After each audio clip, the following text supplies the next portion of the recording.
Welcome to Victorious Living with your host, Pastor Tia C., where we grow by grace, rest in faith, and do all things through Christ. Well, I'm excited about our topic.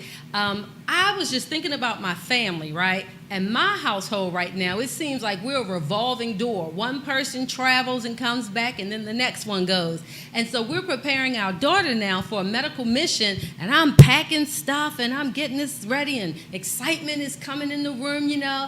And all of a sudden it occurred to me, this is the travel season. So why not, let's talk about travel made easy. So that's going to be our topic tonight, is travel made easy. All right?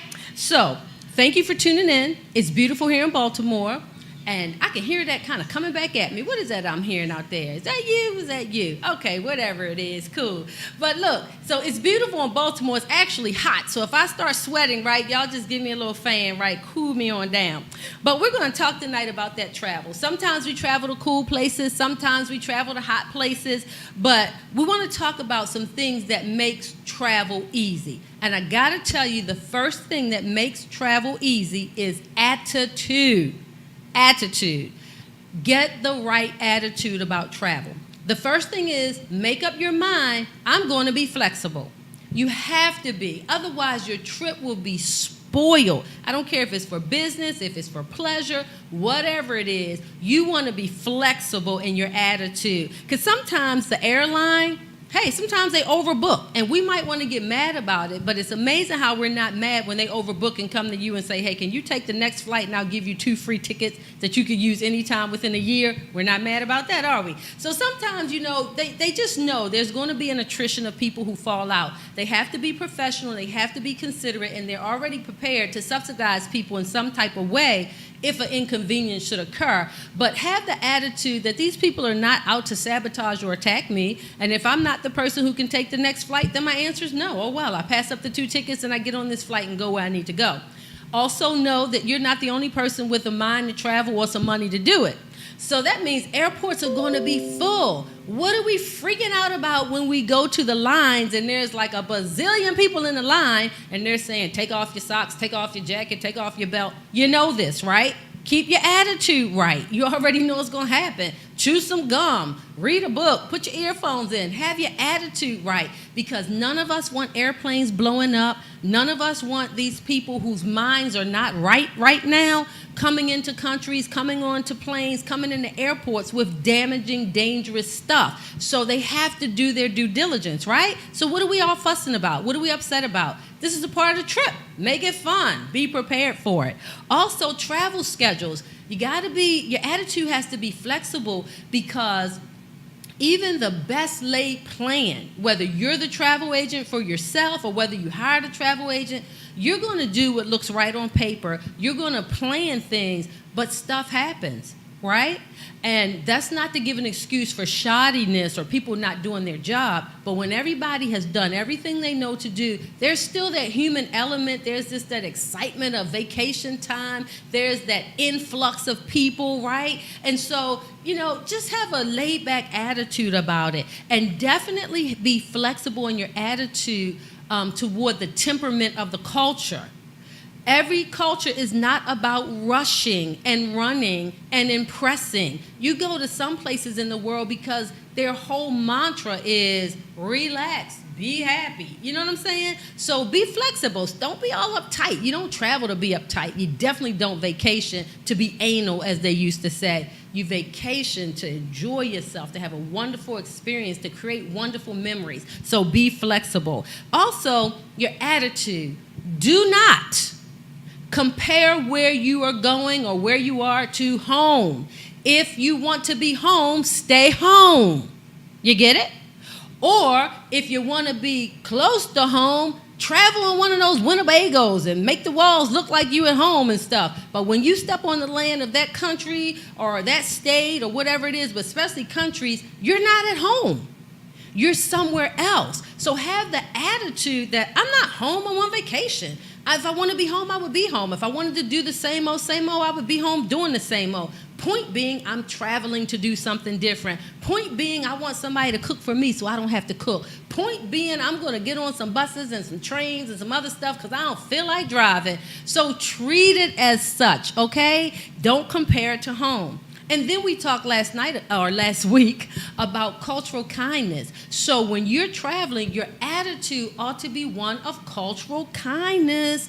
Observe the differences. Learn some new stuff. Learn why you're glad we don't do it that way, or learn something that maybe you'll bring home and start to implement in your world, right? But be culturally kind. And the last thing about the attitude is learn some cultural phrases. I never forget the first time I went to France, and I apologize to the French. I was not trying to go to France. I was trying to go to Italy. But one of my relatives, it was a couple of us, and we were traveling, and one of them said, oh, I can speak the language. And they got us a train ticket, and we got on the train. And instead of going to the Leaning Tower, we went to the Eiffel Tower. We needed to brush up on our language. But anyway, so we get to France. We don't know a lick of French. Not a lick of French. Well, the people there interpreted our lack of knowing their language as arrogant Americans. Like, you're in France, you're not in America. How dare you come here and you don't even know our language? You can't say please, excuse me, thank you, help me, toilet. You can't say anything. You just roll up in our language and you expect like you are entitled to us to know your language. Well, that's very rude. And you know, Americans, we have home training. So let's not be rude when we go to someone else's country. Let's learn a few basic words. And I'm telling you, if you jack those words up, they will do the best they can to speak your language just because you show regard enough for their culture to try and know the language. I just got back from Fiji. Bula. That means hello. Let it be well with you. Well, I knew Bula and I knew Vanaka. That's about it. Everything in the middle, I was hacking it up. But it was fun because the people were talking to me because I tried to show respect for their language. So let the attitude be that you're going to be culturally kind even in the simple things. Maybe wear the local attire. Maybe eat some of the local food. Maybe learn some of the local phrases. Leave that profanity alone, people. Learn some good phrases. Okay. Another thing that makes travel easy is paperwork. You will have far less stress if your paperwork is in order. Well, what do you mean by paperwork? First thing is, I think I've been to almost 30-something countries, right? And I have learned you want travel insurance. I have had horrible experiences where people have lost their lives, you know, or their time to expire, per se, came while they were traveling. There's no guarantee we're going to be home. But all the way to minor stuff like, oh, I sprained my ankle doing some extreme sport. Well, you want to have insurance. And then you always get that person who's so paranoid that they might lose their suitcase. My God, buy some more clothes. You know what I'm saying? But if you have insurance, they have to give you so much money per day until they find your suitcase. They have to deliver your suitcase to you if it's found. If there's a medical need, you don't just have to take Jack Rummy medical treatment that's local. You might be like, I don't know about the medical stuff in this here village. So when you have medical insurance, it usually sends you to the nearest higher quality hospital, right? Who doesn't want the standard that you're used to when it comes to medical assistance? And it also could provide evacuation. Now, that could be anything from something with weather to other things. I mean, the reality is we live in a world where people are crazy. Some are, most aren't.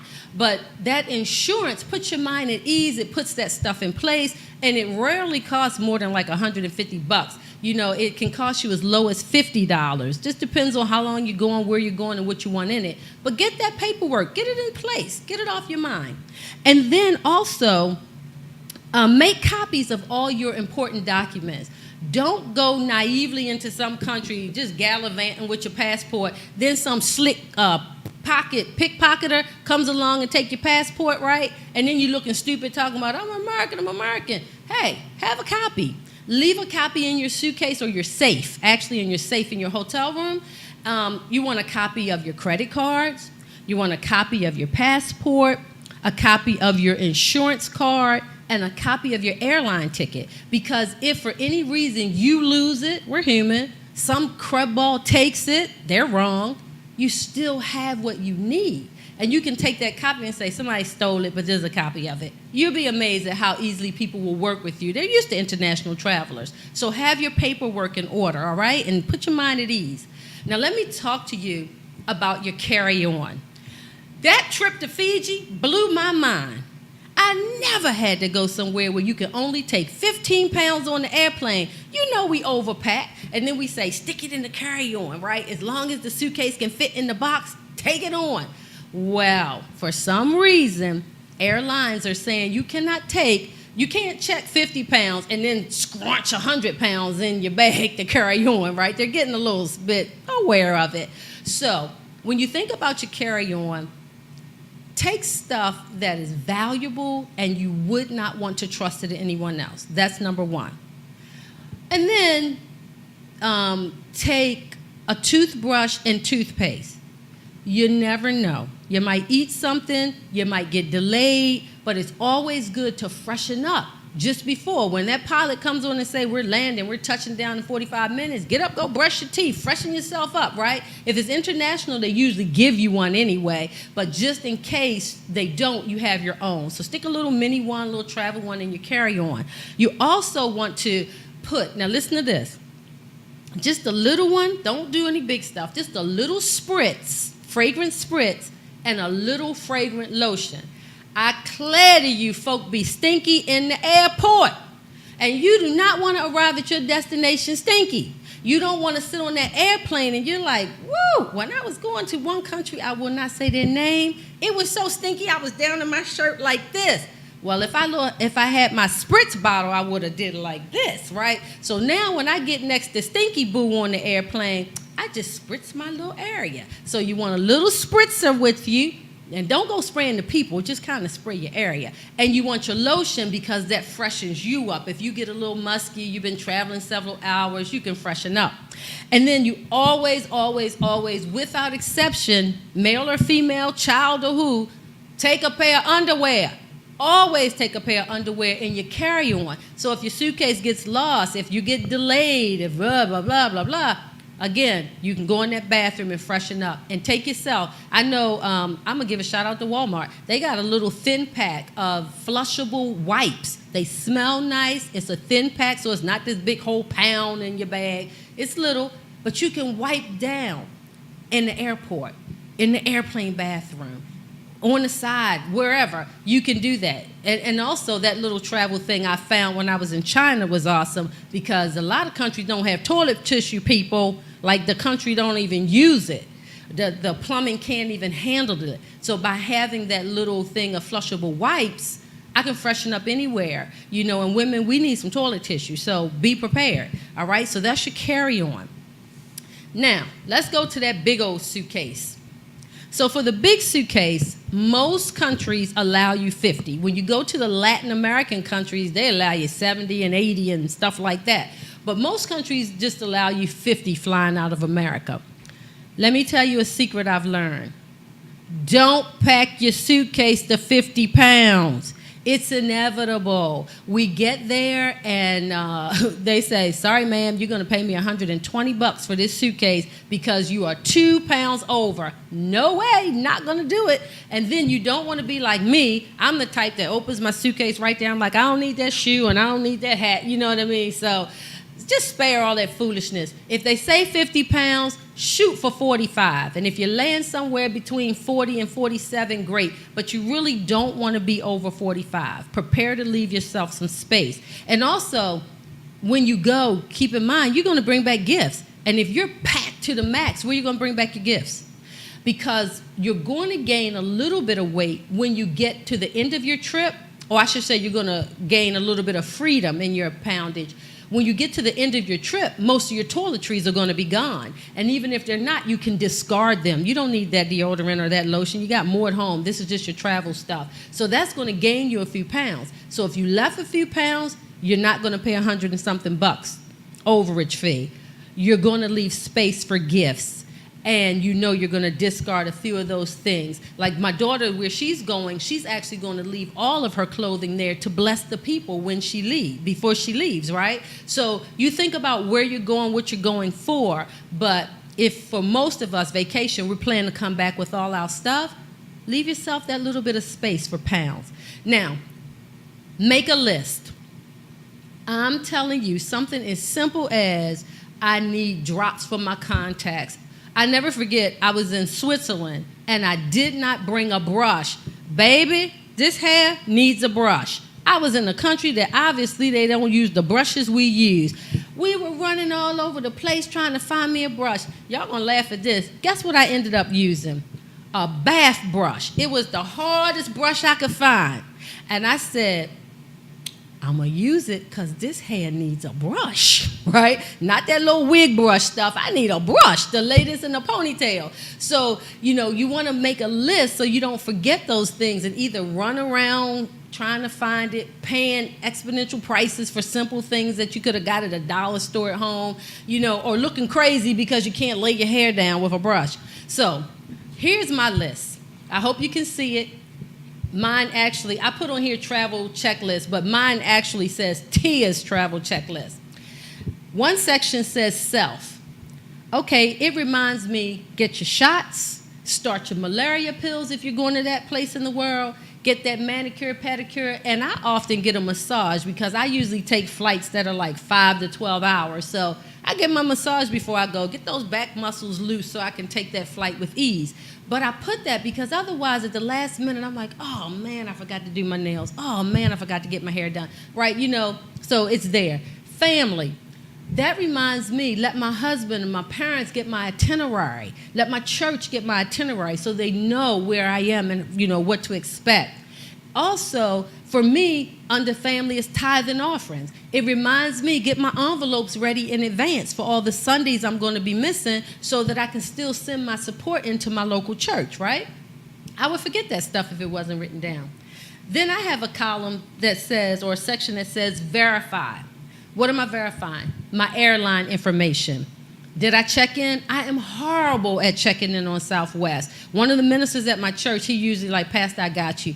I'm like, thank God for your life, because I always forget that 24 hours check in. I always end up in like C59 or something crazy, right?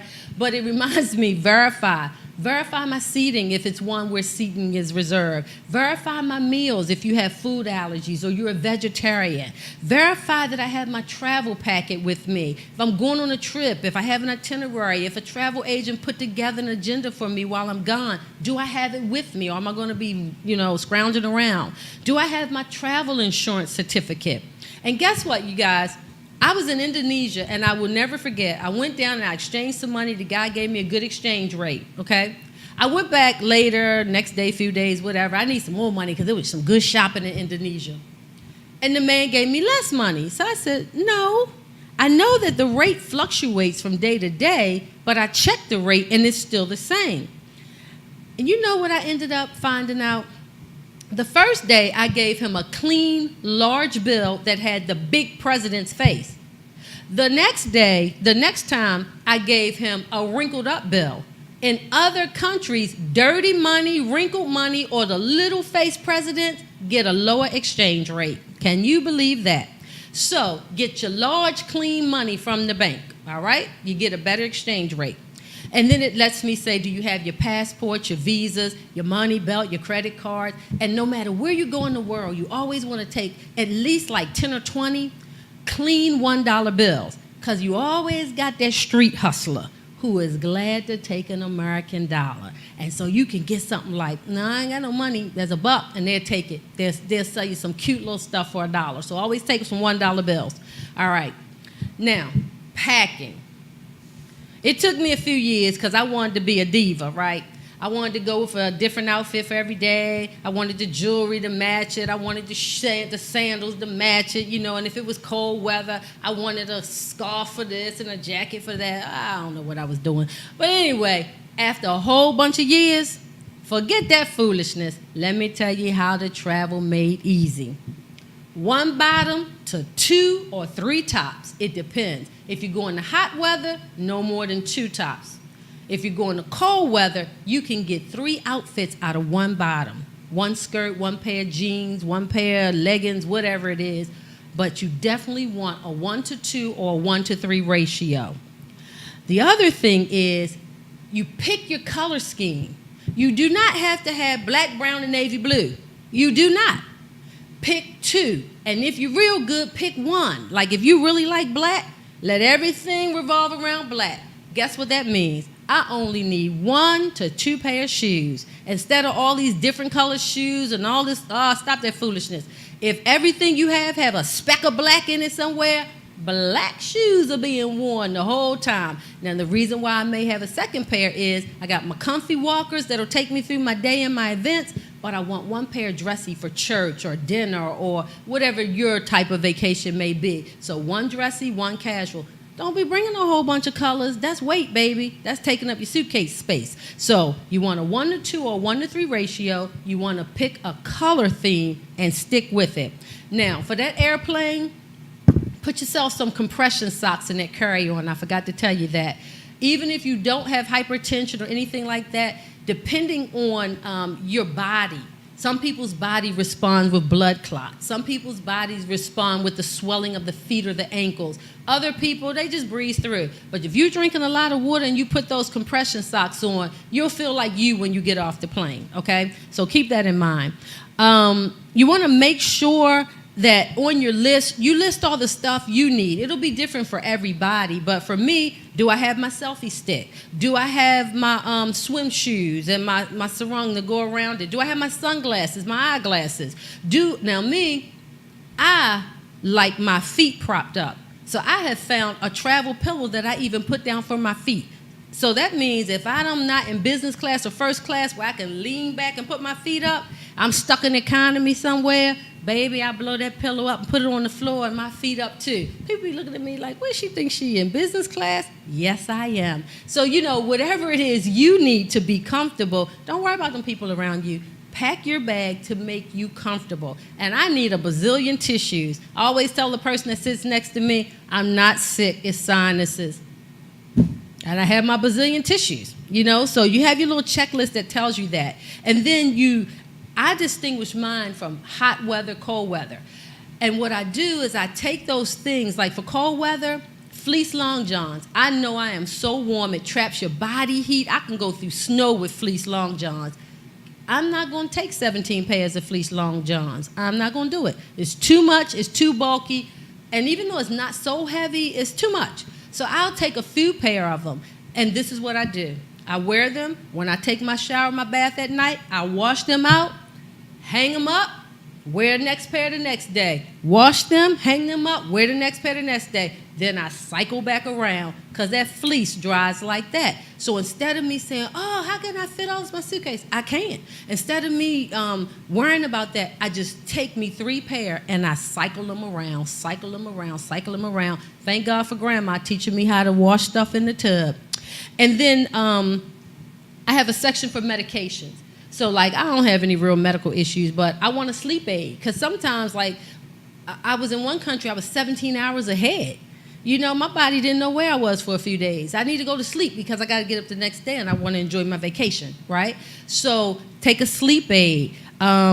Take anti-diarrhea medicine. Usually if you talk to a travel clinic, especially if you have to get shots to go to a country, they'll almost always give you a prescription, erythromycin, something, I don't know. But anyway, they'll give you that. But if they don't, take that. Take something to settle your stomach. I have a tin stomach or iron cast stomach, so I'm going to try the food. And I'm just going to take me a little baking soda. If it don't work well, I'm going to drink me a little baking soda and life goes on. Now, I'm not a doctor, so I'm not telling you to take baking soda. I'm telling you what I do. You take what you take, all right? And then also for colds or allergies, if you have that. If you have food or environmental allergies, make sure you take your allergy medicine. Always take a cold medicine because sometimes just simply going from one climate to another could throw your body off for a day or two. No crisis. You're prepared for it. And this is something I like. I like airborne. If your doctor says you can take airborne, I take it from the time I start to the airport, and I take it morning, noon, and night. All right? Because you're in those closed environments, and every culture doesn't cover their mouth when they sneeze or when they cough. So I got my airborne. And then a holistic friend of mine turned me on. I met her in travel, turned me on to emergency. If your doctor says you can take that, there's a daytime one, spunks you up and reinforces your immune system, and there's a nighttime one which mellows you out with melatonin while still enforcing your immune system. So those are just some inexpensive ways and little things that you can take that help you out, okay? And then also just general medicines like a Tylenol, leave. You just want that stuff. Why search for it and pay $20 for 2 tablets? Have it. And then your toiletries and things like that. All right. So then when you make your list, you have that. Now remember, when you pack your clothing, be culturally respectable. Don't go with your skin tight, see-through, whatever, ripped up. Most cultures don't like that. America is very liberal, but most cultures don't like that. You're coming to their country and they're welcoming you. Be respectful enough to consider it. And I'm going to give you something to consider for cold weather, all right? Layers.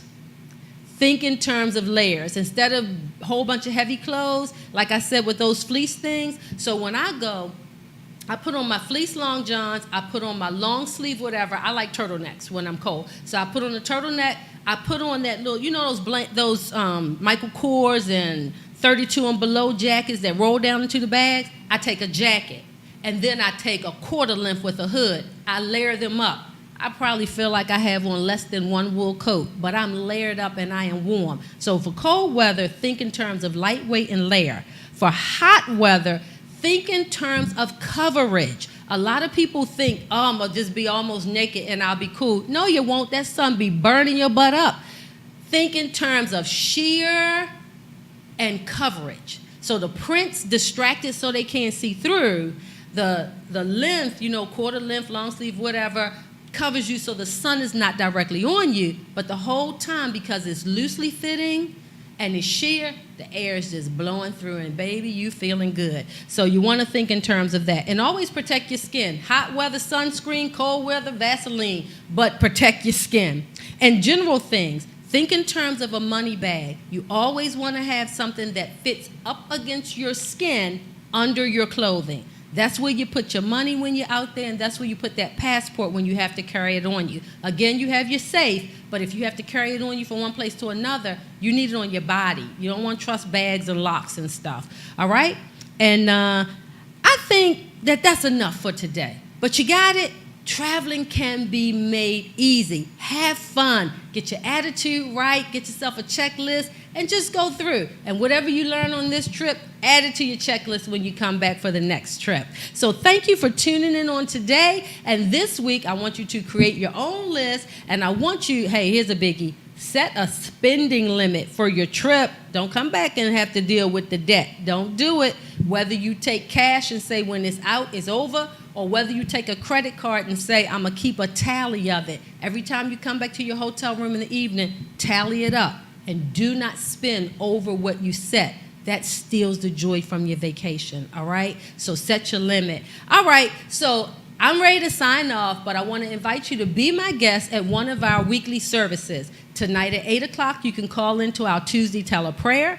Tomorrow at 7 o'clock is our adult Bible study.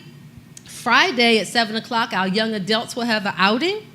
And Saturday at 12 noon, our women will be fellowshipping. And then Sunday at 10 o'clock, 10 a.m., we'll have our Sunday worship. Come to one, come to all. You are welcome. Go onto our website at www.inremembranceministries.org or .com for those times and the locations. Hope to see you at them. Have a victorious week.